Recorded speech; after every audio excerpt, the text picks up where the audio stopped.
Байрактар, Акынжы, Аксуңгур учкучсуз аппараттары, ток автомобили, Түркстан спутниги 5G технологиясы менен башкарылган робот жана башка ушуга окшогон жүздөгөн технологиялык жетишкендиктер бир учурда жөн гана кыял болчу. Дал ушул кыялдарды Селжук Байрактар баш болгон инженерлер реалдуулукка айлантып гана тим болбостон 100 миңдеген жаштарга келечектин технологиялык доорун жаратуу мүмкүнчүлүгүн сунуп жатат. Албетте, кыргыз жаштарынын да кыялдары бар. Келечекте биз технологиялык жактан өнүккөн Кыргызстанды курабыз. Ал үчүн биздин жаштарыбыз аракет кылып, үйрөнүп, өнүктүрүп, өндүрүп, талыкпай эмгектенип, келечектин технология жылдыздарына айлануусу керек. Бул максаттарыбызды биз Денеяп лабораториясындагы окуучулар менен биргеликте ишке ашырабыз. Денеяп долбоору учурда 6 өлкөнүн 88 шаарында 138 лабораториясы аркылуу идиректүү жана технологияга кызыккан 10 миңдеген жаш балдарга эшигин ачты. 100 Deneyap atölyesinin açılışını yapıyoruz. Deneyap inşallah durmasın. Bitmesin. Ya Allah! Bismillah.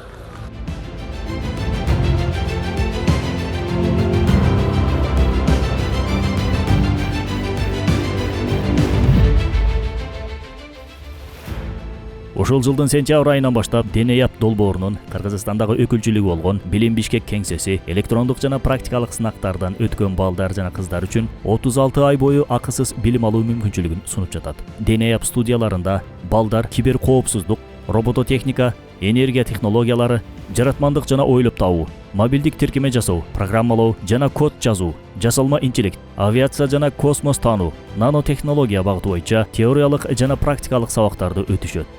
Мындан сырткары мыкты окуучулар ишке ашырган долбоорлор атайын уюштурулган технологиялык фестивалдарда көргөзүлөт. Ошондой эле улуттук жана эл аралык сынактарга катышуу жана ийгиликтерди багындыруу мүмкүнчүлүгү жаралат. Биздин максатыбыз улуттук технологиянын өнүгүүсүн алдыга сүрөй турган инженерлерди, технология жылдыздарын жана ишкерлерди тарбиялоо, адамзаттын жана өлкөбүздүн келечеги үчүн аракеттенүү. Эми кезек сенде. Сен да Кыргызстандын технология жылдызы боло аласың. Биз сени күтөбүз.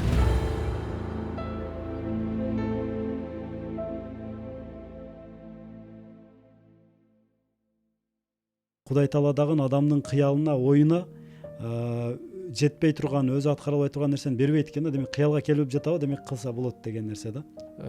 Азыркы ошол жаштайынан келечекте мен күчтүү инженер болом, күчтүү ойлоп табуучу болом, мен өзүмдүн бир учагым жасайм. 13-14 жаштарында дагы ошол туштарда кыялдар болот да. Мен мындай болом, тигиндей болом депчи. Анан ошол кийинчерээк өчөт да ошол нерсечи. Бирок ошол мезгилде ата-эненин эң чоң милдети ошондой бир чөйрөнү, шартты түзүп берип туруп, баласынын кыялына бир жетишине бир шарттарды түзүп берип, бир жол көрсөтүп койсо. Азыркы учурда жайкы бир айлык курстарыбыз уланып жатат.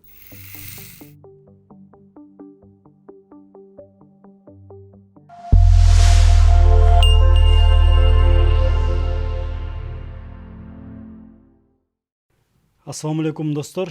Бүгүн дагы бала тарбиясы боюнча өтө пайдалуу бир подкасттардын бири болот деп ишенем. Өзүңүздөр билесиздер, Туркияда Байрактар деген ушундай бир учкучсуз учкан учактар дейбизби, ушундай бир согуштук техникага колдонгон учактарды иштеп чыгышты. Мунун ошол иштеп чыккан адам Түркияда 138 окуу борборду негиздеп, балдар дагы ушул кызыккан балдар, технологияга, илимге кызыккан балдар ошол жактан билим алып өнүксүн деген максатта иштеп чыгыптыр. Ошонун эле мындай филиалын Кыргызстанда дагы Кыргызстан менен биргеликте, Түркия менен Кыргызстан биргеликте Бишкек шаарында ачылыптыр. Ал жерде балдарды илим технологияга, IT тармагына, мындай астрономияга кызыккандар болсо астрономияга, ушундай бир илим техникага тарбиялайт экен. Ошол борбордун жетекчиси, тактап айтканда Билим Бишкек инновациялык борборунун жетекчиси, мүдүрү Санжар агайыбыз бизде конокто. Кош келипсиз агай. Кош болдук. Баарыңыздарга ассаламу алейкум. Жараткандын тынчтыгы саламы айтам. Рахмат агай. Бизде эми Айылда билем да, мындай айылда дагы таланттуу балдар бар да. Мен өзүм курактууда балдарды көбүн көргөнмүн. Велосипедтерди өздөрү кайрадан жасап алат, же болбосо жаңы бир нерселер жасап чыгышат. Ушинтип карасаң, жанагы эме робототехника жагына, илим технология жагына кызыккан балдар бар да. Бирок тилекке каршы ошолор мындай мүмкүнчүлүк чөйрө ошондой бир шарт жок болгондон ошо ойдон эле калып кетишет да айылда эле. Ошондуктан ойлойм сиздердин окуу борборуңуздар ошондой балдарга аябай жакшы мүмкүнчүлүк болсо керек ага. Ушул өзүңүз жөнүндө кененирээк тааныштырып, анан ошо окуу борборуңуздар жөнүндө айта кетесизби агай башталышына? Макул. Менин атым Санжар Алтымышев. Ушул Түркия технология командасы кыскача Т3 фонду деп коет. Селчук Байрактар мырза негиздеген фонддун Кыргызстандагы өкүлү болом. Ошол эле учурда Билим Бишкек инновациялык борборунун мүдүрү. Биздин мен негизи өзүм жөнүндө кыскача айта кете турган болсом, Жалал-Абадда өскөм, Ошто туулгам. Андан сырткары Кыргыз-Түрк Манас университетини 2011-жыл мамлекеттик каржылык тармагында бүтүрүп, андан ары менеджмент тармагында магистратура жана PhD докторантура окуп аяктадым 2018-жылы. Албетте бул учурда университетте окуп аткан учурдан баштап эле иштеп баштагам. Дайым Иштеп баштагам дегениңизде өзүңүздүн кесибиңиз боюнча иштеп баштагансыз ошондо, өзүмдүн кесибим боюнча эле жалпы ар тармакта.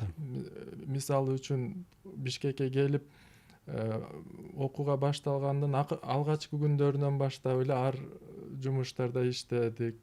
Жаш эме өзүмдү өзүм каржылайын деген. Каржылайлы, бош турбайлы деп өзүбүзгө багы бир мүмкүнчүлүк каражаттар табыш үчүн, мисалы үчүн официант катары эмгектенген учурлар болду. Анан Кыргыз-Түрк Манас университетинде тиги ашканасында идиш аяк жууп кадимкидей эле иштегенбиз. Андан сырткары кийин таксиге деле чыгып иштеп жүрдүк кечинде, 2-3 курстарда. Андан кийин дистрибьютор деп коет, товар, Народный сыяктуу, Бета-Стор сыяктуу супермаркеттерге товар ташыган фирмада эмгектендик. Андан ары чакан бир фирма болчу, Кумпир деген. Ал фирманы ошол негиздөөчүсү менен биргеликте партнер катары иштеп калдык багы. Ал өзү чет өлкөгө кеткендиктен улам мага таштап партнер катары эмгектенип, андан ары ал фирманы толугу менен таштап багы бөлүп төлөө мүмкүнчүлүгү менен фирманы иштетип жүрдүк.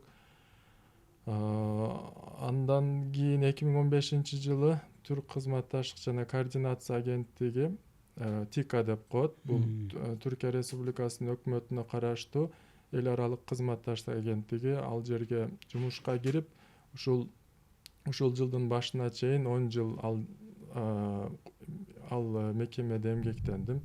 ТИКА, балким уккансыздар, Кыргызстанда Түркия өкмөтүнүн атынан расмий кайтарымсыз гранттык жардамдарды көрсөтүп келет.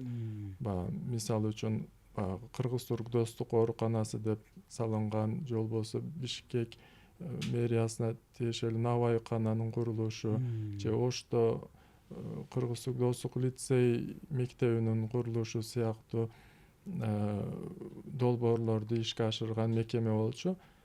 Ошол мекеме менен Түркиядагы ошо Т3 фондунун биргелешип жана Кыргыз улуттук университети Кыргыз патент менен биргелешип ачкан Билим Бишкек инновациялык борборуна ушул жылдын башынан баштап өтүп эмгектенип турган чагым.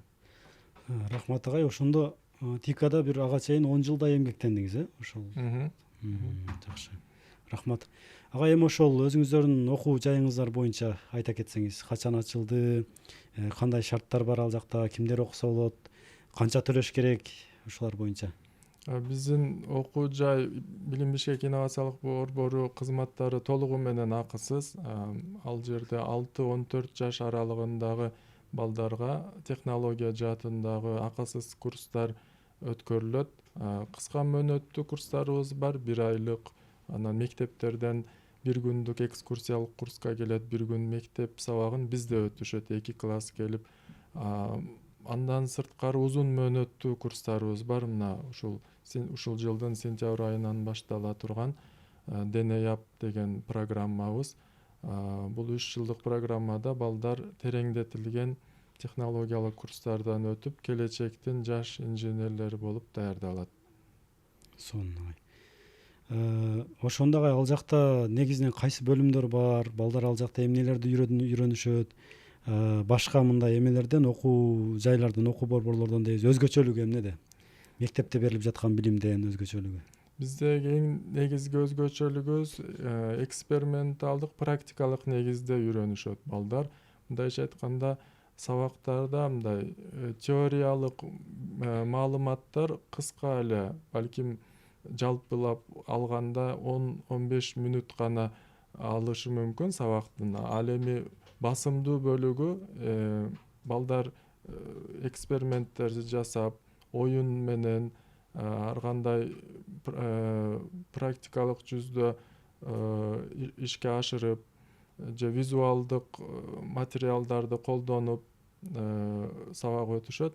Бул мында эң негизги максатыбыз эмне? Ушул балдардын мектепте эле өткөн табигый билимдер болсун, математика, ушундай так илимдерге болгон кызыгуусун арттыруу да. Мектепте балдар теорияны окушат, математикада бөлчөктү окушат, же бурчтарды окуйт, же ар кандай теорияларды, Пифагордун теориясын, Гауссдун теориясын.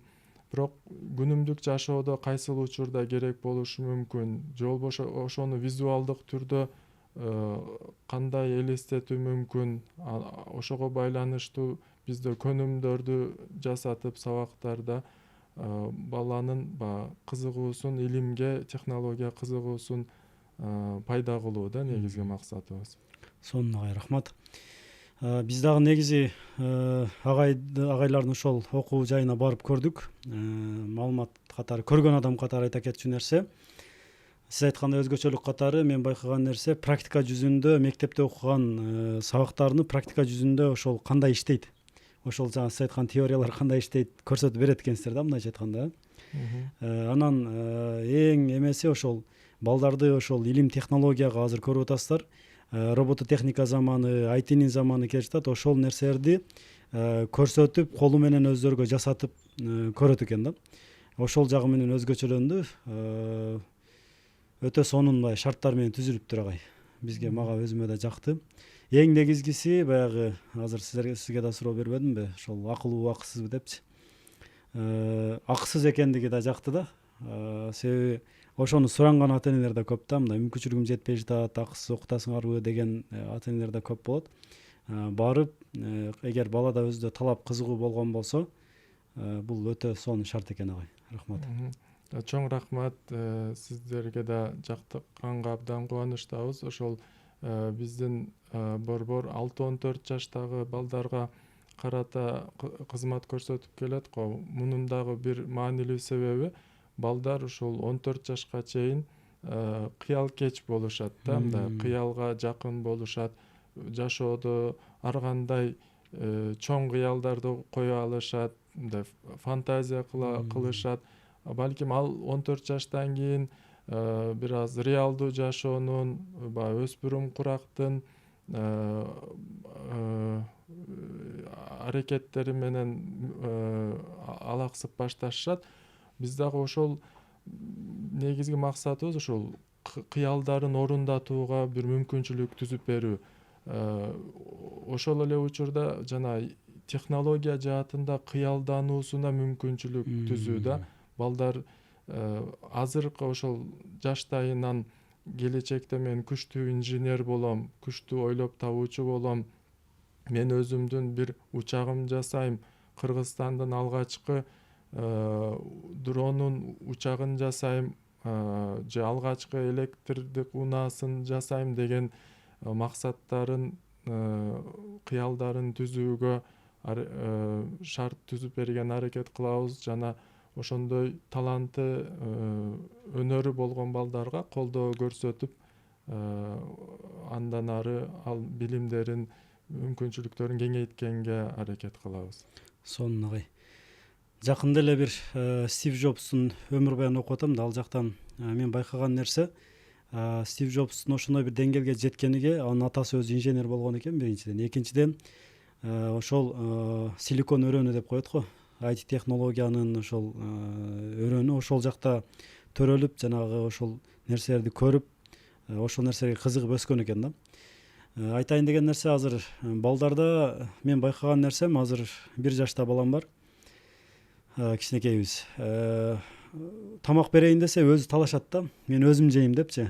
Кашыкты өзү талашып, өзү жегенге аракет кылып, ичкенде өзү ичкенге аракет кылып бер дейт да, мен өзүм депчи. Көрсө Кудай таала ошондой бир эме коет экен да балага. Өз алдынча бир аракет кылганга үйрөтүш үчүн дагы бала да ошондой нерсе коет экен. Бала өзүм деп өз алдынча бир нерсени кылганга аракет кылат экен да. Анан сиз айткандай ошо 13-14 жаштарында дагы ошол туштарда кыялдар болот да. Мен мындай болом, тигиндей болом депчи. Анан ошол кийинчерээк өчөт да ошол нерсечи. Бирок ошол мезгилде ата эненин эң чоң милдети ошондой бир чөйрөнү, шартты түзүп берип туруп, баласынын кыялына бир жетишине бир шарттарды түзүп берип, бир жол көрсөтүп койсо, бул ата эненин мындай балага кылган эң бир чоң бир жакшылык экен да. Ошондой ойлойм, ушундай бул башталышы эми Кыргызстанда ушул мамлекетибиз дагы илим технологияга көбүрөөк көңүл буруп, ушундай окуу жайларды ачкан болсо, Кыргызстанда дагы ошо Стив Джобс сыяктуу, Селжук Байрактар сыяктуу мыкты инсандар чыгып, ушул технологияда дагы биз алдыга чыгып кетебиз деген үмүттөбүз да. Себеби Түркиядагы өзү эми бул Селжук Байрактар чыкканга чейин алардын деле илим технология жактан артта болчу да турабы. 15-20 жылдын ичинде эле аябай мындай жакшы бир өзгөрүүлөр болду да Түркияда, агай. Албетте, жана айтканыңызга кошумча, мисалы бизде да сөз бар эмеспи, балапан уяда көргөнүн учканда алат дегендей. Ошол Стив Джобс силикон өрөөнүндө чоңоюп, балким кичинекейинен бери көргөн, максат кылганына жеткен бир адамдардын катарында Селчук Байрактар мырза дагы ошондой бир кичине балалыгында бир башынан өткөн. Анын атасы Өздемир Байрактар деген киши өзү мекенчил улуттун келечеги үчүн күйгөн бир чыгаандардан болчу. Ал өзүнүн баласын 5 жашта чоң бир технологиялык фестивалга алып барып, ошондо Селчук Байрактар 5 жашында учакты көрүп, ушундай учакты мен да жасасам деген деп кыялданган экен да. Ошол кыялына карата ал мүмкүнчүлүктөрдү түзүп берип, окутуп, анан ошол азыркы кыялына жеткен чагы деп эсептесек болот. Себеп дегенде Селчук Байрактардын Байкар Груп деген өндүрүштүк мекемеси учурда дүйнөдө дрон өндүрүү боюнча эң алдыңкы орунга чыкты. Ал өзү 2009-жылы университетти жаңы бүткөн студент маалында ушу коргоо министрлигинин делегациясына өзүнүн жасаган чакан, азыр биз борбордо окуучуларга жасаткан сыяктуу чакан бир дронун жасап, ушуну мен көрсөтүп, ушуну дагы өркүндөтүүгө мүмкүнчүлүк бергиле, 5 жылдын ичинде 1-чи орунга чыгабыз деп ишендирген болчу. Чындыгында эми университетти бүткөн мезгил ошондо, ооба, жаңы эле жаш инженер болуп турган учуру. Чындыгында Түркияда эле 1-чи орунга эмес, азыркы учурда дүйнөдөгү алгачкы орундарга чыгып олтурат. Ушунун негизинде ал өзү дагы мындай жөнөкөй үй бүлөдөн өзүнүн кылган аракети менен мамлекетти дагы ошол ынандырып, колдоосун алып ушул деңгээлге чыгып отурат. Анан өзү сыяктуу баягы кызыккан, кыялданган балдарга колдоо көрсөтөйүн деп ушул Т3 фондун негиздеп учурда сиз айтып кеткен 138 эксперименттик лабораториялары, борборлору аркылуу кызмат көрсөтүп келет акысыз негизде. Түркияда дагы, Азербайжанда бар, Черногорияда, Кипрда жана Түркияда дүйнөдө эң чоң Технофест технологиялык фестивалын уюштуруп келишет жана башка ушул сыяктуу абдан көп кызматтары бар. Эми бизде дагы Кыргызстанда дагы бул боордош өлкө катары көргөндүктөн ушундай бул жактан дагы кыялданган балдарга колдоо көрсөтөлү деген мындай жакшы ниетте ачылган бир борбор дей алам. Себеп дегенде Селчук мырзанын долбоорлорунан дагы бул Орто Азияга көз карашынын жылуу, бир туугандык болгонун байкай алабыз. Мисалы үчүн азыркы учурда космос технологиялары жаатында долбоорунун аты Фергана деп аталат. Ал Фергана долбоорунун алкагында алгачкы спутнигин учурушту. Андан сырткары учкучсуз аппараттары, мисалы 5-муундагы Кызыл алма деген учагы бар. Бул дагы ошо бул өрөөндөр Орто Азияга Чыңгыз Айтматовдун эмесине карап таасирленген деп айтсак болот. Андан сырткары боордош катары көргөндүктөн өздөрү жетишкен технология мүмкүнчүлүктөргө биздин дагы жетишүүбүзгө мындай тилектеш деп айтсак жаңылышпайбыз. Биз дагы ушул борбордун, биздин мамлекеттин, ушул Кыргыз патент менен Кыргыз улуттук университеттин эмесинде колдоосунда ушул борбордун ачылыш себеби дагы ушул Түркиянын тажрыйбасын алып, алар ушу Т3 фонду 10 жылдан бери Түркияда кылган кызматынан улам Түркиядагы бир жаштардын коомдо технологияга болгон кызыгууну, көз карашты толугу менен өзгөрттү да. Биз Түркиядагы азыр биз технологиялык өлкөбүз, технологиялык өнүгүү жасай алабыз деген ишеним пайда кыла алды да. Ушул ишенимди пайда кылуудагы Т3 фондунун кызматы абдан чоң акыркы 10 жылда. Ошол тажрыйбаны дагы биз дагы колдонуп, ушул Кыргызстанда дагы жаштардан, кичинекей балдарыбыздан технологияга ишенимди пайда кылып, биз дагы мындай технологиялык өнүгүү жасай алабыз, технологиялык өлкө боло алабыз деген ишенимди пайда кылуу максатыбыз. Сиз айткандай, бизден дагы Стив Джобс болсун, Илон Маск болсун, Селчук Байрактар болсун, ошол сыяктуу адамдар чыгышы толук ыктымал. Кайсыл айылдан, кайсыл тоодон, кайсыл булуң бурчтан келечектин ушундай чыгаан технологиялык жылдызы чыгаары эч кимге белгисиз, бирок биз ошону издеп, колдоп берүү биздин милдетибиз мындайча. Рахмат агай. Мага кызык болгон агай, азыр бала тарбиясында канал болгондон кийин мага жанагы жери кызык болуп атты. Селчук Байрактар университетти бүткөн, университетти аяктагандан кийин эле жанагын дрон жасап өзүнүн. Анын ушундай бир күчтүү мүдөөсү болуп жатат. Биз 5 жылда көрөсүңөр 1-чи орунга чыгабыз, бизди колдоп бергиле деп мындай катуу ишеним менен айтып жатат да. Эми ошондой бир ишенимди ага ким берди? Аны кимдер ошол жака багыттады? Ушул боюнча дагы бир кененирээк айта кетсеңиз агай. Албетте анын эң чоң ушу улуттук мүдөөсү бар эле, элинин, жеринин ушундай технологиялык өнүгүүгө алып баруу сыяктуу. Ага көптөгөн чет өлкөдөн сунуштар келген. Же анын долбоорлорун миллиарддаган долларларга сатуу же кызматташуу боюнча сунуштар келген. Бирок алардын баарын четке кагып, ал боюнча дагы мындай көп мисалдар чыккан да. Бирок баарын сунуштар четке кагып, эл мамлекети үчүн эмгектенип, алгачкы учурда абдан кыйын, каражат жетишсиз болсо дагы, бирок ушул деңгээлге чыгып отурат. Ал сиз туура белгилеп кеттиңиз, бул жерде эң чоң белгилөөчү фактор анын мүдөөсү болгондо койгон максаты. Ал койгон максатына албетте менин оюмча эң биринчи ата энеси себеп. Ошо ата энеси өздөрү, атасы да инженер болгон багы? Атасы дагы апасы дагы инженер болгон. Биздин окутуучулар Түркияга окууга барганда апасы менен тааныштык да. Ошол Байкар заводунда ашканасында эле отурган экен. Мындай көрсөңүз ал жерде бир тазалык кызматкери деп деле адаштырып алышыңыз мүмкүн да. Жөнөкөй эле адам тамагын ичип отурган.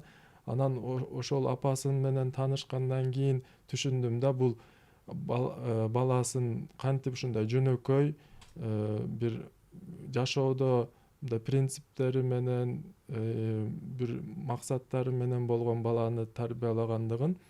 Мисалы атасы дагы Түркияда мындай улуттук кыймыл деген, улуттук көз караш деген бир кыймыл башталган учурунда ошонун негиздөөчүлөрүнөн, ошол кыймылдын адамдарынан эле ал кыймыл Нежметдин Эрбакан деген Түркиянын дагы 2000-жылдары премьер-министри болуп турган бир кишинин командасынан эле ал киши өзү деле баягы Германияда ардактуу профессор болуп, ал жерде мотор чыгарып, Германиянын алдыңкы заводдорунда иштеп турган учурунда өзүнүн өлкөсүнө күйгөндүктөн, ушу технология жаатында же жалпы эле өлкөсүнүн өнүгүүсүн каалагандыктан кайтып келип ушундай кызматка баштаган да. Анан ошол сыяктуу адамдар аз, мисалы ошол кишинин деле шакирти ушул азыркы учурда Түркия Республикасынын президенти болгон Режеп Тайип Эрдоган мырза. Бул азыркы учурда президент болсун, Селчук Байрактар болсун, ошол учурда улуттук көз караш кыймылынын аракеттерин бир жемиши деп дагы айтсак жаңылышпайбыз. Ошондо Нажмиддин Эрбакандын шакирти болгон Эрдоган мырза дагы, ооба. Бул деген алар эми баягы негизгиси улуттук көз караш дегенде баягы азыр көрүүчүлөр дагы мындай улутчулдук катары түшүнүп алышы мүмкүн, бирок түздөп кетейин. Түркиядагы бул кыймыл толугу менен баягы үммөтчүл көз карашка таянган бир кыймыл болгон. Баягы диний баалуулуктарын негизгиси ал жердеги улуттук деген сөз мындай өзүбүздүн баягы улуттук дегенде алар жалпы үммөттүн деп түшүнгөн көз карашка алып келишкен да. Ошондуктан жалпы өздөрүнүн ошол мүдөөсүнө, максаттарына карата ошол иштеп келатышат. Биз дагы буларды эмне үчүн айтып атам? Биз дагы мисалы Кыргызстанда таланттуу, өнөрү күчтүү балдарыбыз көп эле чыгат. Бирок тилекке каршы чет өлкөгө көп кетишет. Андай таланттуу балдарды Европага, Америкага ишке чакырышат. Ошол жерде мүмкүнчүлүк түзүп берет. Бизде мындай мүмкүнчүлүк болбогондуктан ал жактарда эмгектенип көпчүлүгү калып, ошол жакта калып кетишет. Кайткандар дагы бар, бирок Кудайга шүгүр, бирок аз да. Ошол улуттук мындай жалпы эли үчүн, жерим үчүн, мекеним үчүн кызмат кылам деген мындай максаты болсо адамдын, баягы материалдык бир азгырык же материалдык бир мүмкүнчүлүккө карабастан келип кызмат кылат экен да. Муну ушул кишилердин өрнөгүндө айта алабыз. Биз дагы ушул борборубузда ушундай элибизге, жерибизге кызмат кыла ала турган, ошондой максат койгон балдарды тарбияласак деген ойдобуз. Мунун үчүн дагы Т3 фондунун баягы мүмкүнчүлүктөрү бар. Мындай жалгыз эле кыял берип окутуп койбостон, андан ары дагы студенттерди колдоо программалары же ошондой инженерия тармагында ойлоп табуучуларды колдоо программалары бар. ошол биз дагы бул жерде мындай акыркы маалда күбө болгондорубуз баягы күчтүү биздин улуттук академиялардан же даярдалган студенттер баягы материалдык пайда үчүн же ушундай максаттарын Европа, Америкага, башка өлкөгө коюп калышкан да. Бирок бизге кызмат кыла турган, элге, жерге кызмат кыла турган азаматтарды даярдашыбыз керек деген ойдомун. Туура агай, рахмат.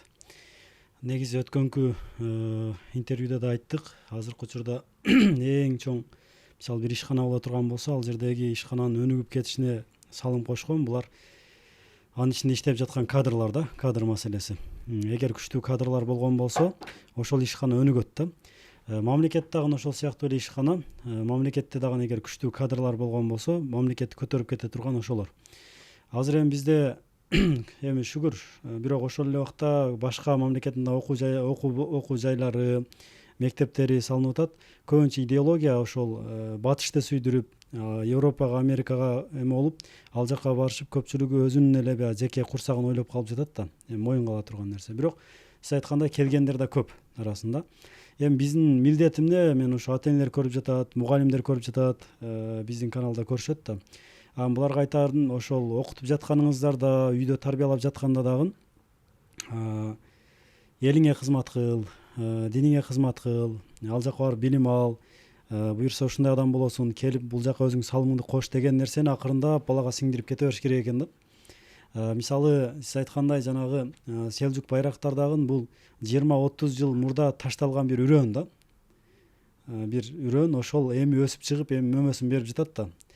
Биз дагы азыртан ошентип эме кылып кеткен болсок, иштеп кетсек, бул буюрса өзүнүн келечекте 15 жылдан кийинби, 20 жылдан кийинби, 30 жылдан кийинби өзүнүн мөмөсүн бере баштайт да. Бат эле болуп кетиши кыйын. Рахмат агай, ошол Селжук Байрактар ошондо ага көп эме түшкөн агай, көп суммада акча беребиз дешкен, башка мамлекеттер тарткан өзүнө, көп. Ооба, көп ал баарын четке каккандардын эң негизги себеби ошо жана айтып кеткендей бир максат койгон максаты болчу да. Анын акчадан көрө чоңураак турган бир мүдөөсү болгон да, мындайча айтканда, максаты болгон. Ата энеси, устаттары ошол нерсени коюп берген, мындай жардам эме кылышкан, багыт берген. Биз дагы азыр сиз айткандай балдарыбызга ошондой чоң мүдөөлөрдү, чоң максаттарды коюуга шарт түзүп, ошого түртүшүбүз керек, ошого мотивация беришибиз керек да.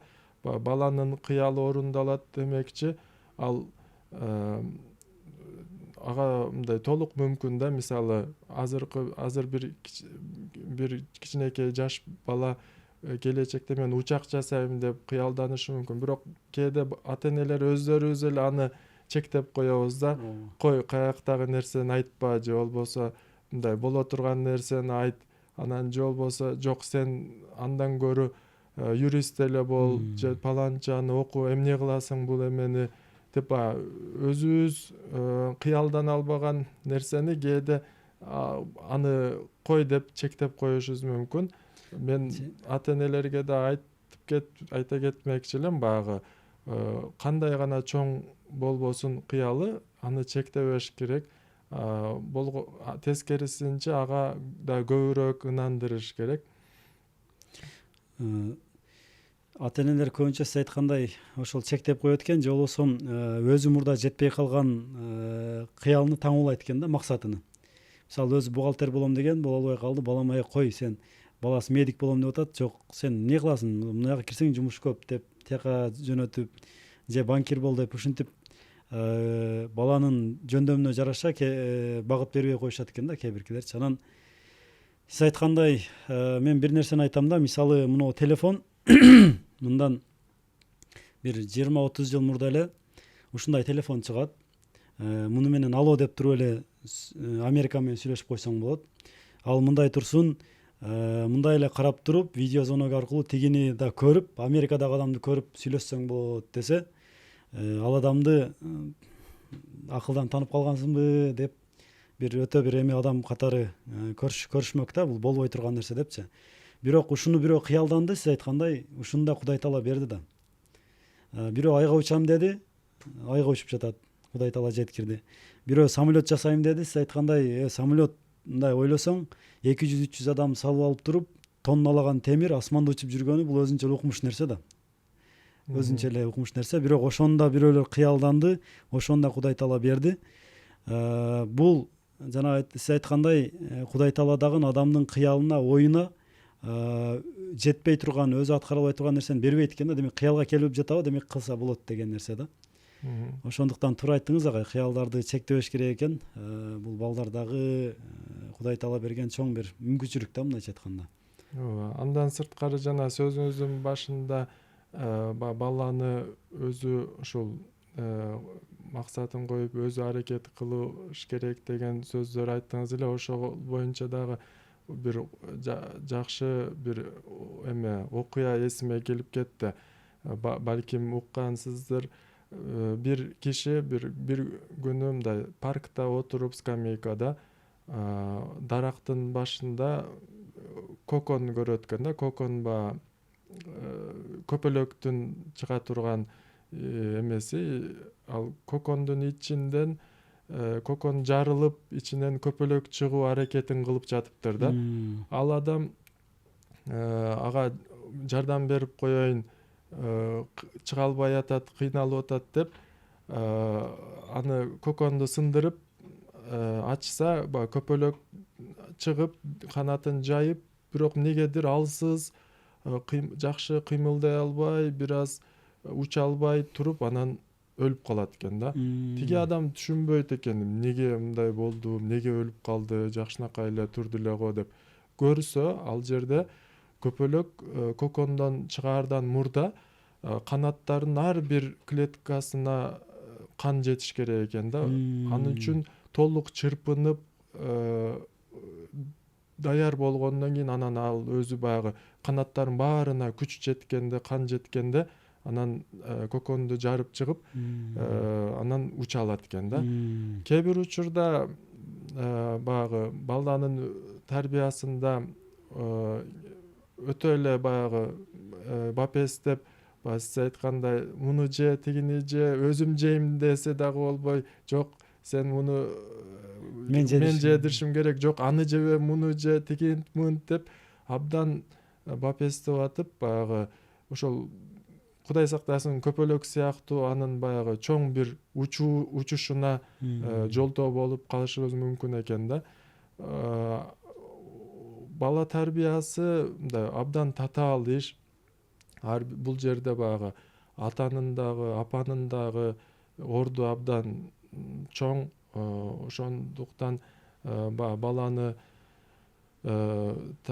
тарбиялаганда көпчүлүк чыгаан адамдар тарбиялаган ата-энелери баласынын ошол өзү максатына жетип, өзү аракет кылуу, өзү бир чечим чыгаруусуна түртүп ошондой даярдашат экен да. Анан ошондо балким ошол көпөлөк сыяктуу максатына жете алган, уча алган бир чыгаан чыгаттыр. Рахмат агай. Азыркы учурда өзүңүз билесиз, баардык балдар 11-ди бүтүп, баягы көпчүлүк 11 классты бүткөндөр кесип тандай албай жүргөндөр көп экен да. Азыр ойлонуп жатышат да, ата-энелер азыр мага да чалгандар көп болуп жатат. 9-ду бүтүп чалгандар, бүткөн ата-энелер чалат. Балабызга ушундай кайсы окуу жайга окутсак болот, эмне кылсак болот, же ОРТ-дан бала аз болуп калыптыр, эмне кылалы дегендер да болуп жатат. Негизи балага туура кесип тандаганда эмнеге көңүл буруш керек агай? Ал менин оюмча баланын ошол шыктарына, мүмкүнчүлүктөрүнө, бирок кесипти тандоо 11-классты бүткөндө гана же ошол бүтөөрдө гана чыкпаш керек го дейм.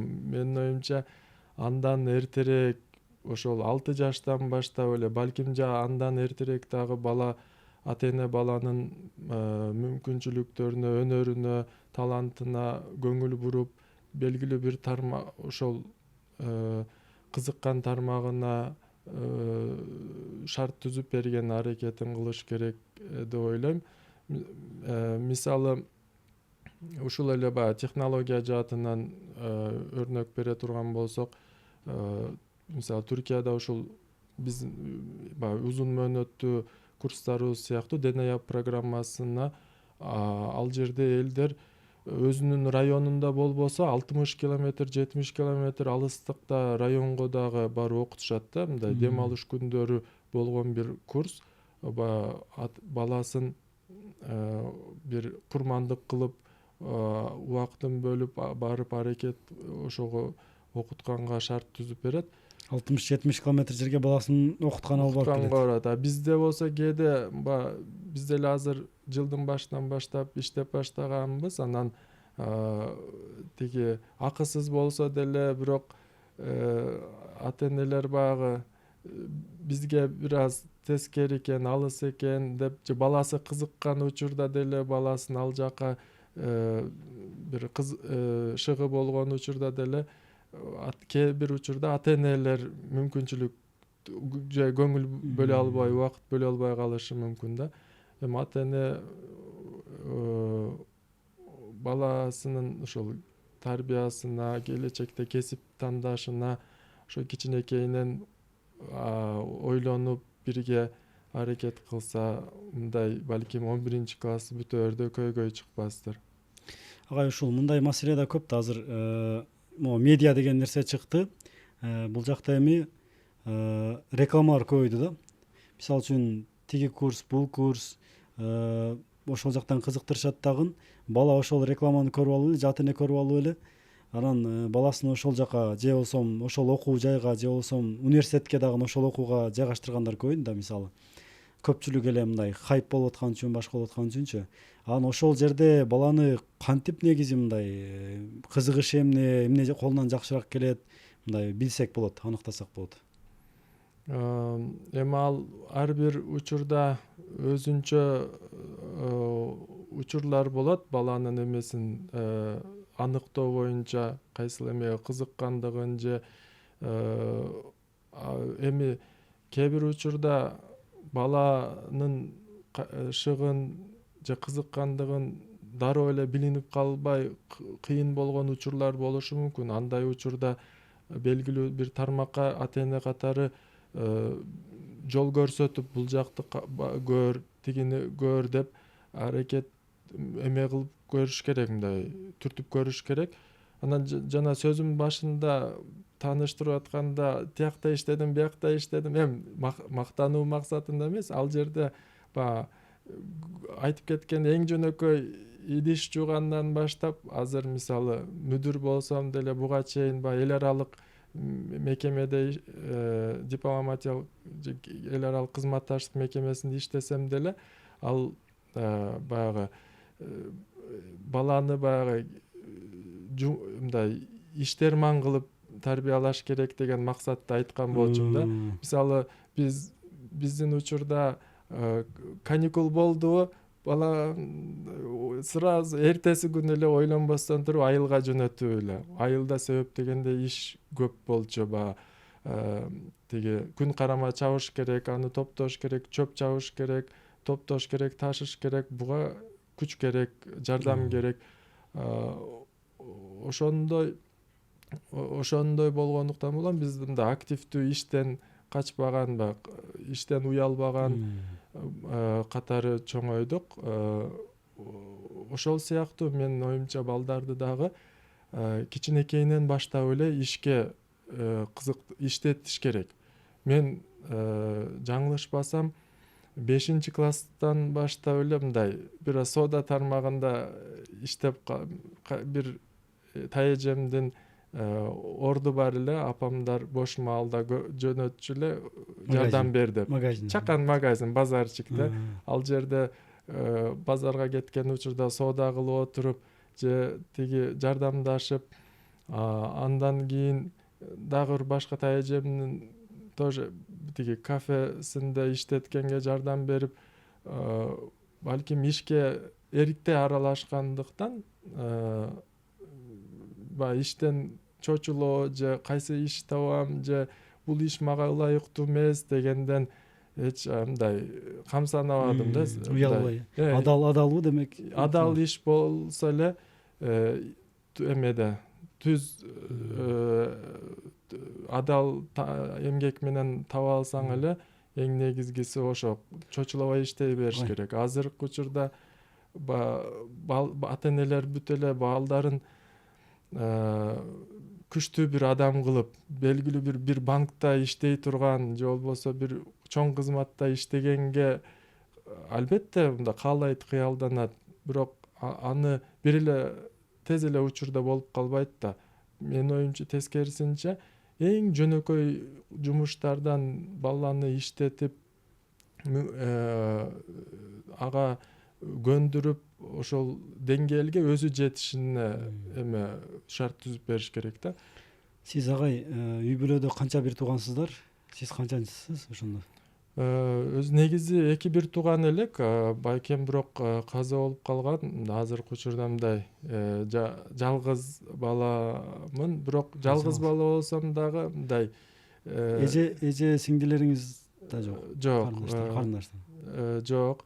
Бирок мындай жалгыз бала болсом да эрке бала деп өзүм эсептебейм. Себеп дегенде ата энем баягы көп нерсени өзүмө калтырышат элем да, өтө контролдоо, өтө катуу кылган эмес.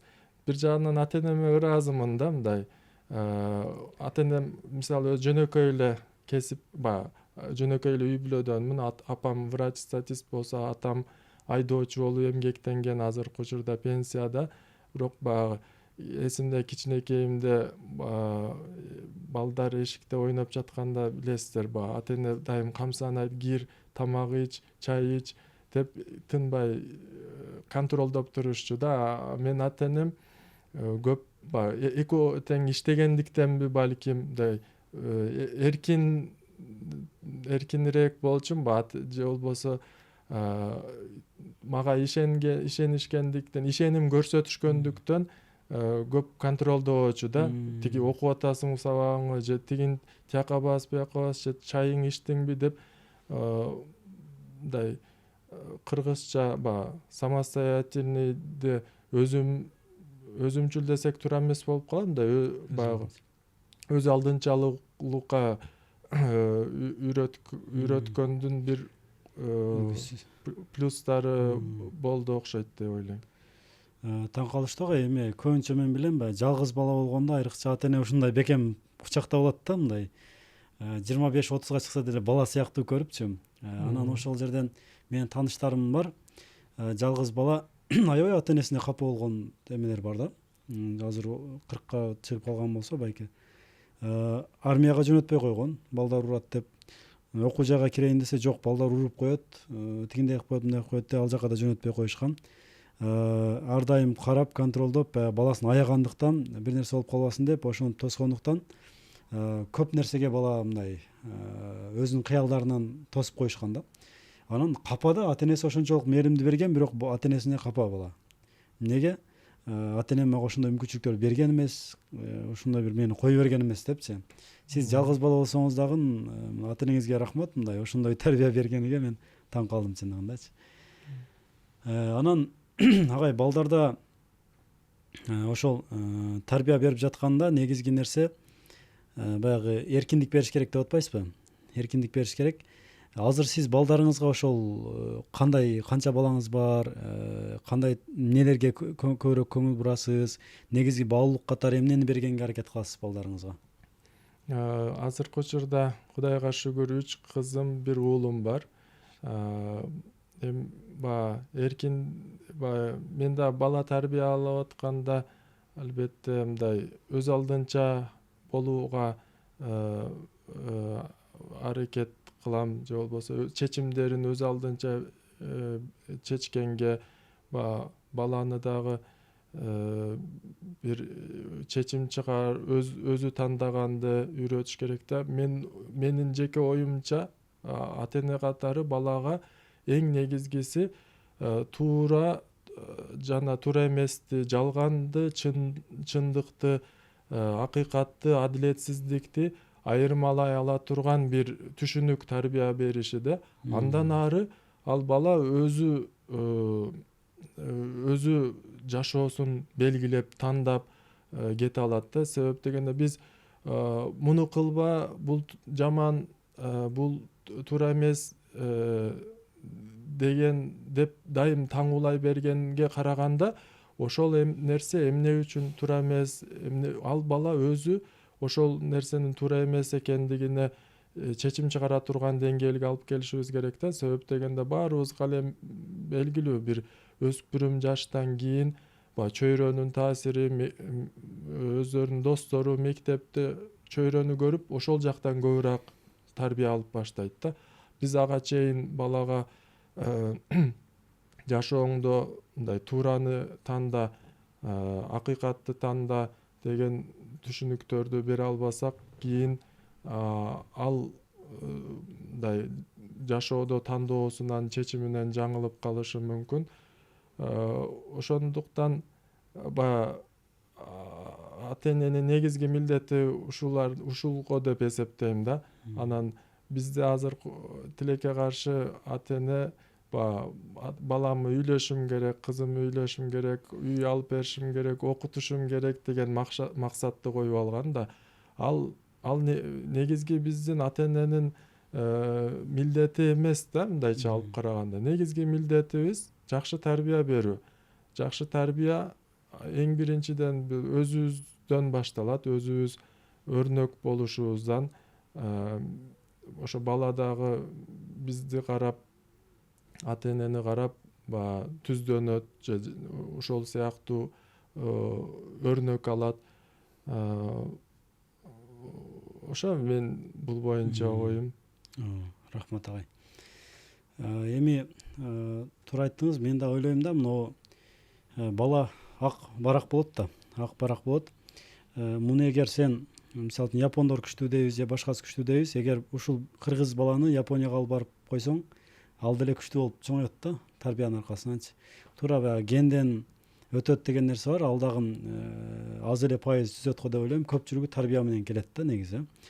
Анан сиз айткандай, балага ак барак болгондон кийин ошол 12-13 жаштарга чейин ошол баракка жазып, түшүнүктөрдү жазып, туура түшүнүктөрдү бербесең, ал жака баракка туура эмес түшүнүктөр жазылып калган болсо, кийинчерээк аны оңдош өтө кыйын болот экен, же такыр эле мүмкүнчүлүк жок болуп калат экен да ошол нерсеге агай. Ооба. Эми бул каналды көргөндөрдүн баары эле ата энедир, же болбосо болочок ата энедир. Бул темалар абдан мындай маанилүү, татаал темалар да, бала тарбиясы. Себеп бала бир үй бүлөнүн эле тиреги эмес, мамлекеттин, жалпы эле дүйнөнүн тиреги да.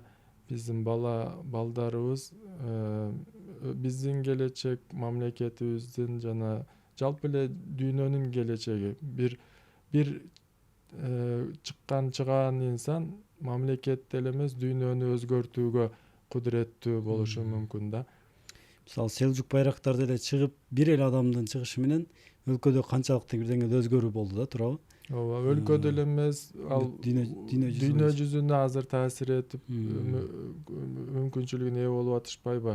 Боордош өлкөлөр менен да бөлүшүп жатышат өздөрүнүн технологиялары менен. Кыргызстанга дагы билесиздер, баягы байрактар, ак сүңгүр сыяктуу учуксуз дрондорду берген жардам катары. Рахмат агай. Агай, жана бир нерсе эстен чыгыптыр, мына бир аз жана берген суроомду токтоп коеюн. Балдарыңыз менен иштешкенде, мисалы үчүн балдарыңызга жомок айтып берип, балдарыңыз менен сүйлөшөсүзбү? Ошо түшүнүктөрдү кайсы баалуулуктарды көбүрөөк бергенге аракет кыласыз балдарыңызга, кыздарыңызга? Албетте мен балдарым менен көпчүлүк убакытты келинчегим өткөрөт. Бул жерде апанын орду дагы абдан маанилүү болуп келет. Мен баягы бир чектелүү убакыт балким үйдө болоттурмун. Бирок көпчүлүк учур ошол келинчегим алар менен сүйлөшүп же ошол көбүрөөк убакыт өткөрөт. Аны дагы айта кетиш керек албетте. Сиз айткан боюнча албетте балдарым менен кыздарым менен да жакын болгонго, дос катары болгонго бир жагынан аракеттенем.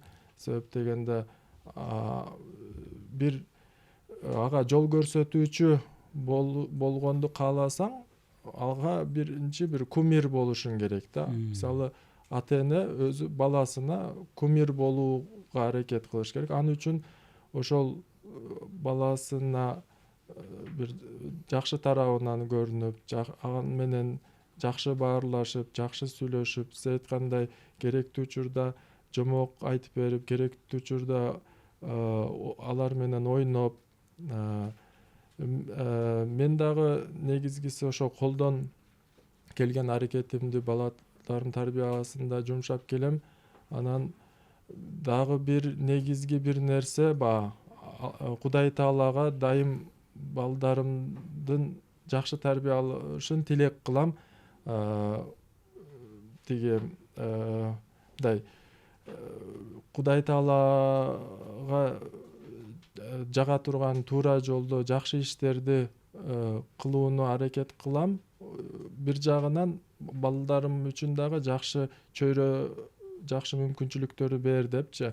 Себеп дегенде 100% эле ата эненин тарбиясынан же ата эненин жол көрсөтүшүндө көз каранды болбойт экен да. Баланын чоңоюшу, анын чөйрөсү, алар көп факторлор таасир этиши мүмкүн экен. Ошондуктан Кудай Тааладан дагы суранышыбыз керек да. Мындай кече жакында Европадан келген бир түрк бир тууганыбыз менен сүйлөшүп калдым. Ал жерде бир чоң фондтун, кайрымдуулук фондтун мындай жетекчилеринен да.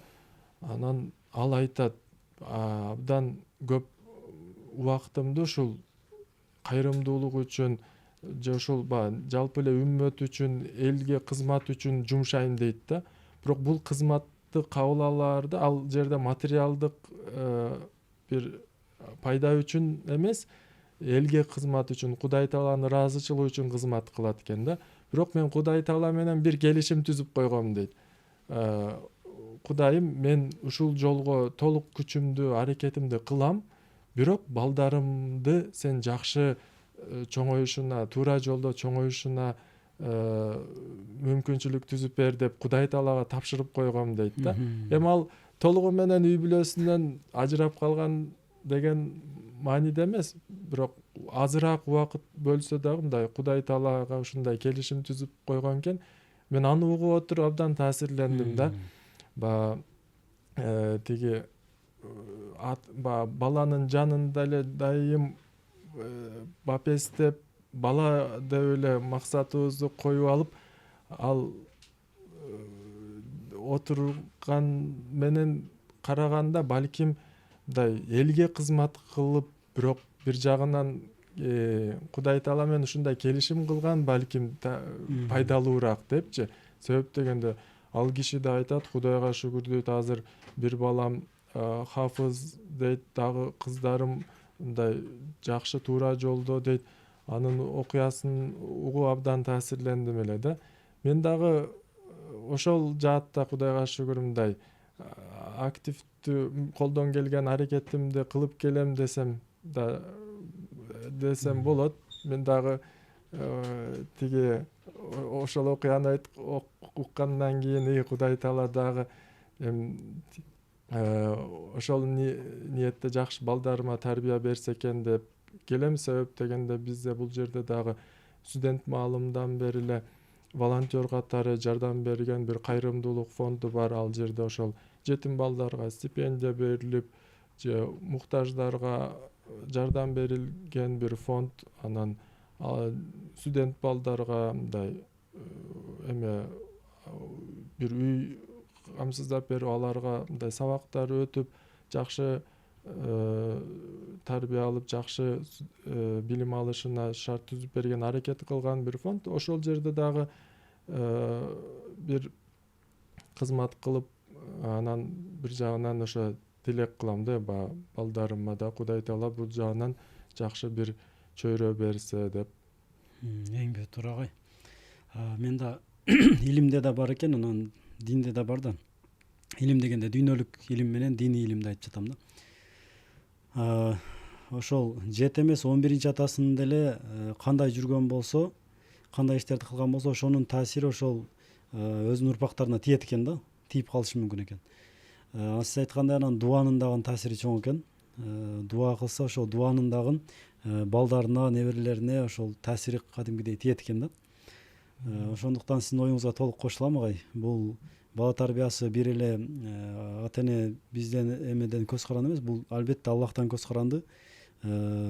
Дуа кылып, анан шарттарын аткарыш керек. Эки тарабы бар да негизи. Агай, суроо дагы бир эме келип калды. Кыргызстанда азыр мына биздин чөйрөдө негизги бала тарбиялоодогу кетирген катачылыктарды, эмнелерди байкап жатасыз? Эң чоң катачылыктар катары эмнелерди айта аласыз? Бизде эми баягы салтка өтө мындай байланып калып, же баягы баламды мындай деңгээлде үйлөшүм керек, же баламды баягы элге атаандашуу туура эмес, ушул чоң катачылыктар кетирилип жатат деген ойдон. Эл көрсүн деген нерсе. Эл көрсүн үчүн, андан сырткарга элге атаандашуу. Мисалы, Кудайга шүгүр, мага ата энем эч качан башка бир үй бүлөнүн баласын бир эме өрнөк катары көрсөтчү эмес да. Паланчадай болбойсуң, паланчанын баласы. Элдин баласы деген жок белесиз да? Жок, Кудайга шүгүр. Балким да ошо элдин баласы деп абдан да шагын сындырып, жемде көңүлүн чөктүрүп алышыбыз мүмкүн. Баланы ар бир өзүнчө бир индивид экен, өзүнчө бир өзгөчө бир адам экендигин сездирип, ошентип чоңойтуш керек деп ойлойм. Бизде элибизде салттарыбыз өзү абдан жакшы. Бирок салтыбызда негизги маңызын түшүнбөстөн бир салтка айланып кеткендиги туура эмес. Мунун мааниси эмне? Мисалы, той өткөргөндө туугандарын чогултуп, анан бир тамак берип, элдин батасын алуу абдан бир жакшы нерсе да, Кудай Таалага жаккан нерсе. Бирок бул жерде ниетибизди биз бир эл суктанган бир күчтүү бир той өткөрөм, эл үчүн болуп калса максатыбыз, мындай элден кем калбайын, же балам дагы элдер сыйласын деп Кудай Тааланын ыраазычылыгын көздөбөстөн бир эле салт да болсо, бирок ниетибизди туура эмес коюп алсак, анда баягы эл көрсүн үчүн бири-бири менен атаандашып, анан бирөө 2 этаж ресторанды өткөрсө, башкасы 3 этаж ресторанды өткөргөнгө аракет кылып баштайт. Негизги азыркы учурда элибизде катачылыктар, эми азыр оюма келгендер ушул дей алам. Андан сырткары ата энелер өздөрү жете албаган, жана айтып бердиңиз, кыялдарына балдарын жеткиргенге аракет кылуусу да. Ошол эле ата эне балким өздөрү жашоодо кыйналгандыктан, көп нерсеге өзү жеткендиктен ошол деңгээлге жеткендир. Бирок баласын ал өздөрү сыяктуу кыйналышын, иштешин, эрте жаштан иштеп, же жашоого мындай эрте аралашышын каалашпайт да эмнегедир. Алардын баласын мындай көзүндө бапестеп, эң жакшы университетте окутуп туруп эле алып барып бир чоң кызматка отургузуп койсо, болду, ал бала бактылуу болуп кетет деген мындай түшүнүк кирип калган да. Бирок көп чыгаан адамдарды изилдеп көрсөк, андай эмес да. Көпчүлүгү жашоонун мындай эрте жаштан иштеп баштаган, балким кыйынчылыктар көргөн, баягы айтат эмеспи, Алмаздагы Африкада абдан жердин тереңдеринде басым күчтүү болгон, давление күчтүү болгон чөйрөдө алмаз пайда болот экен да. Же болбосо темир дагы отто, өтө күчтүү ысытылган отто иште мындай бир түс бөлүп берилсе, иштетилсе, ошол сыяктуу баланы дагы жана сөз кылгандай эрте жаштан мындай жашоого аралаштырып, өз алдынча бир чечим чыгарып, иштешине бир аз түртүш керек деп ойлойм. Өтө балдарды чектен ашырып аяп сезимини, ашыкча мээрим зыян берет дегенде ашыкча мээримди токтотуш керек, ортолукту кармаш керек дегенден айттыңыз да, ошол катачылыкта. Ооба. Таbii өтө таш боордук, өтө катуу контролдоо дагы зыян, өтө бапестеп ашыкча жумшак болгондо зыян. Сиз эң туура айтып кеттиңиз, эң ортону кармануу. Бизде динибизде дагы эң маанилүү бир нерсе да ортону кармануу. Тиги пайгамбарыбыз саллаллаху алейхи вассаламга учурунда да эки сахаба абдан мындай эме билесиз, баягы бири-бирине сүйлөшүп отуруп ыйман жөнүндө абдан берилишип, бирөөсү мен мындан кийин эми үйлөнбөйм, динге кызмат кылам деп, экинчиси болсо мен өмүр бою эми орозо тутамын мындан кийин деп, мындай. Булар өтө берилгендиктен айтышкан да, бирок бул сөз пайгамбарыбызга жеткенде экөөнү чакырып, араңарда Кудайга эң жакын менмин, бирок мен кээ бир күн орозо тутам, кээ бир күндөрү тутпайм. Мен үйлөнөм, бала күтөм, анан силерге эмне болуп атат деген мааниде айтканда, мындайча айтканда ортону карманыш керек да. Туура айттыңыз, рахмат. Биринчи эмеңизди айттыңыз, мүдөө жөнүндө айттыңыз да, мындайча айтканда азыр бизде мыкты үй салыш, сонун кылып кафелерде той өткөрүш негизги максат катары көрүлүп калган болсо, биз мүдөө катары ошо мамлекетке кызмат кылыш керек, динге кызмат кылыш керек деген сыяктуу чоңураак бир мүдөөлөрдү балдарыбызга берсек дегендей ойду айттыңыз да биринчисинде. Анан мен ушуга дагы бир токтоп коеюн дедим эле. Биз дагы жанагы окуу борборубузга окурменге балдар көп менен иштешип азыр семинарларды өткөрүп атабыз да, анан ошол жерде суроо бергиле дейбиз, ойлорун билебиз. Ошол убакта мен байкаган эки бир кемчиликти байкадым да. Биринчиси бул балдарда мындай, биз мурда бирөө келсе, бир бизнесмендерди алып келип жатабыз, айтышниктерди алып келип жатабыз, аябай мындай алып калалы деген нерсе болот эле да, сурап калалы дегенчи. Анан аларда байкалган нерсе ток да, мындай ток дегенде мотивация жок да. Мен ушундай болоюн, бир эме кылайын деген мотивация жок. Бул каяктан десе, бул менин оюмча ата-энелер болушунча шарттарды түзүп берип койгон, камсыздап койгон. Анан балам мынау жак сеники, мондой деген нерселерди бөлүп койгонбу билбейм. Мындай ошол үчүн дагы балада мындай бир өзүм аракет кылышым керек деген нерсе жок экен да. Ошого мен ата-энелерге айтат элем, жанагы балдарга жана эмеде да айттык эле. Билл Гейтс өзүнүн эмесин айтыптыр. Мен өлүп жатканда бай болуп өлгөндү каалабайм. Мындайча айтканда мен байлыгымды кайрымдуулукка тапшырам. Балдарым мен бере турган нерсе тарбия, билим, калганын өздөрү таап алышат дегендей сөз айтыптыр да. Бул бир жагы балдарына болгон бир мотивация да болсо керек деп ойлойм да. Анан экинчи бир мен байкаган нерсе, балдарда аябай мындай түнт дегенде ката кылгандан коркуп турат да. Мындай айтып койсом ката болуп калабы, мени урушуп коебу бирөө дегендей бир коркуу сезимин байкадым да. Бул каяктан келет десе, ошол ата-эне баланы кичинекей бир нерсе кылса эле, андай кылба, мындай кылба, ката кылып койдуң деп урушуп баланы. Ошундай мектепте дагы биз эки кое коебуз, эки коет мугалимдер, ушул системада бар. Бул эми башка бир тема. Ушунун аркасынан дагы балдарда коркуу сезими көп болгонун байкадым да. Ошого балдарга ката кылганга мүмкүнчүлүк бериш керек экен деп ойлоп калдым. Анткени биз басканда деле жыгылып атып, сүйлөгөндө деле ката кетирип атып, анан туура сүйлөп, азыр деле сөздөрүбүздө каталар көп да. Ошентип үйрөнгөнбүз. Ошол эки нерсени дагы мен баягы токтоп коеюн дедим да. Балдар менен иштешкен эме катары мен байкаган нерсе ушулар болду агай. Рахмат агай, өтө жакшы маек болду. Өтө мындай пайдалуу нерселерди бердиңиз.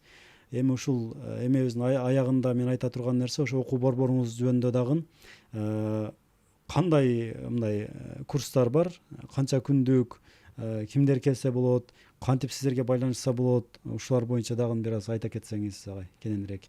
Себеби балдарым окутам деген ата энелер да көп болуш керек менимче. Рахмат.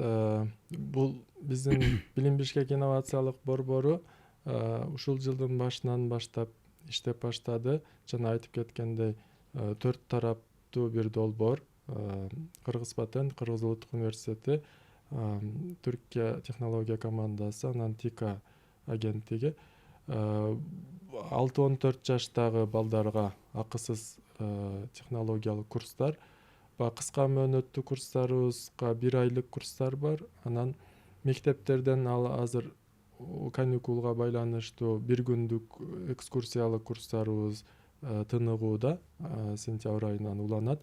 Азыркы учурда жайкы 1 айлык курстарыбыз уланып жатат. Ал үчүн ошол бизде социалдык баракчалар аркылуу катталуу жарыялайбыз ар бир айдын аягында.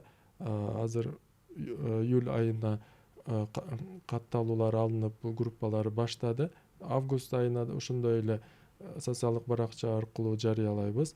Андан сырткары бул эми кыска мөөнөттүү курстарыбыз баланы илим технологияга кызыктыруу үчүн бир кыска курстар деп айта алабыз да. Эң негизгиси узун мөөнөттүү Денеяп деген программабыз бул сентябрь айынан башталат.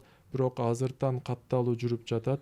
Азыр учурдан пайдаланып көрүүчүлөргө дагы айта кетейин, бул 3 жылдык программа 11 багытта окутулат. Мектептен сырткаркы курс катары дем алыш күндөрү жумасына 4 сааттан окуу болот.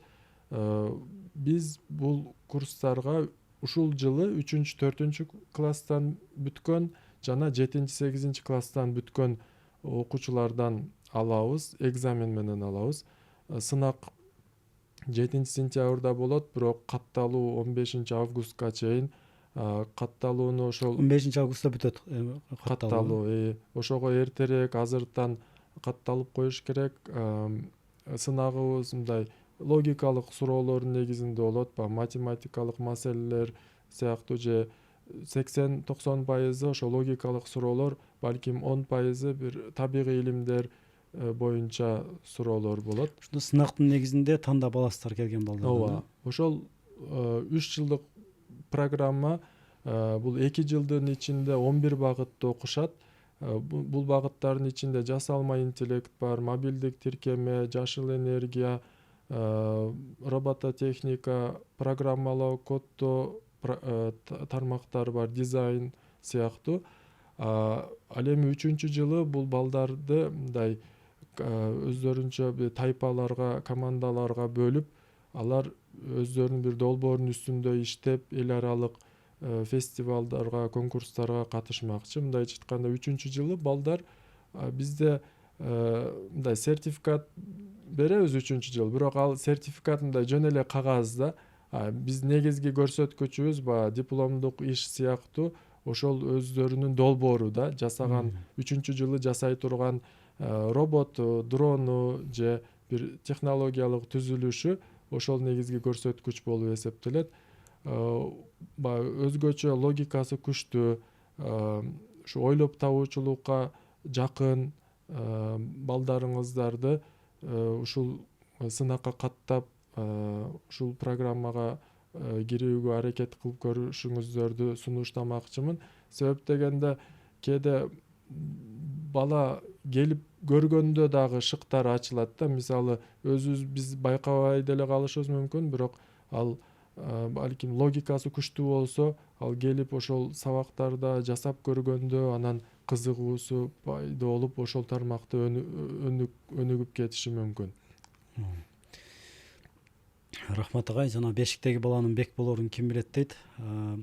Кесип тандоодо деле барып жасатып көрүш керек экен да. Балким 1 айлык, балким ушул курстарга жаздырып көрсөңүздөр, балким сиздердин балаңыздарда ошо Илон Маск сыяктуу, Стив Джобс сыяктуу же Селжук Байрактар сыяктуу мыкты бир инсан боло турган бир потенциал, жөндөмдү Кудай Таала салып койгон да. ошого алып барып көрүңүздөр. Эң негизгиси бул акысыз экен. Акысыз барып эме кылсаңыздар болот. Биз Instagram баракчаларын жайгаштырып коебуз.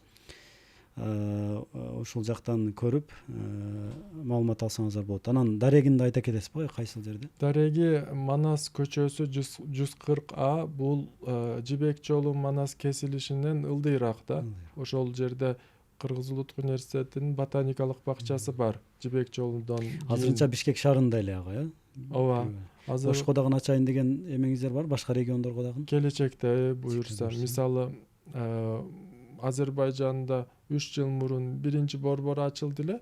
Азыр сиз айткандай 3-чү борбору ачылды. Башка шаарларда дагы ачылып жатат ушул сыяктуу борбор. Биз дагы бул Бишкектеги борборубуздай ийгиликтүү, алгылыктуу жылып кетсе, дагы кийинки жылы Ошто же башка облустарда да ачуу пландарыбыз бар. Рахмат агай, ушу кылып жаткан ишиңиздерди Кудайым колдосун, Аллах колдосун. Ушу элге, журтка кызмат кылган мыкты инсандарды тарбиялап чыкканга ушул себеп боло бериңиздер. Башка региондорго да ачылып, биздин мекендештерибизге жакшы бир шарттар түзүлсүн. Ал жактарга дагы буюрса, Кудайым иштериңиздерге ийгилик берсин. Ушунча убактыңызды бөлүшүп келип, ушундай өзүңүз ой пикириңиз менен бөлүшкөнүңүз үчүн рахмат агай. Чоң рахмат. Сиздердин бул каналдын маанилүүлүгү да абдан зор. Ушул бала тарбиясында пайдалуу контенттерди даярдап жатасыздар. Абдан ата-энелер үчүн пайдалуу контенттер. Сиздерге да ыраазычылык, иштериңиздерге ийгилик каалайм. Рахмат агай. Урматтуу достор, ушул аягында айта кетчү нерсе, Куранда айтат, эскерткиле, эскертүү момундарга пайда берет дейт. Биздин ушул чыгарылыштар сиздер балким билген эле нерседи айтып жатабыз, бирок бул эскертүү да. Анткени адам баласы ушул унутуп калат экенбиз көп нерсени. Ошондуктан бул келген коноктор болсун, биз болсун сүйлөгөндө бул биз акылыбыз ашып кетип жатканда же биз балдарыбызды сонун кылып тарбиялап өзүбүздө маселе жок болгондон эмес, бул ушул бир эскертүү болсун, ушул элге пайда болсун деген максатта алып чыгып жатабыз. Баарыңыздарга ийгилик каалайбыз. Ушул балдарыңыздар элге, журтка пайдасы тийген, өзүңүздөргө пайдасы тийген мыкты инсандар болуп жетишишиге тилектешпиз. Баарыңыздарга рахмат.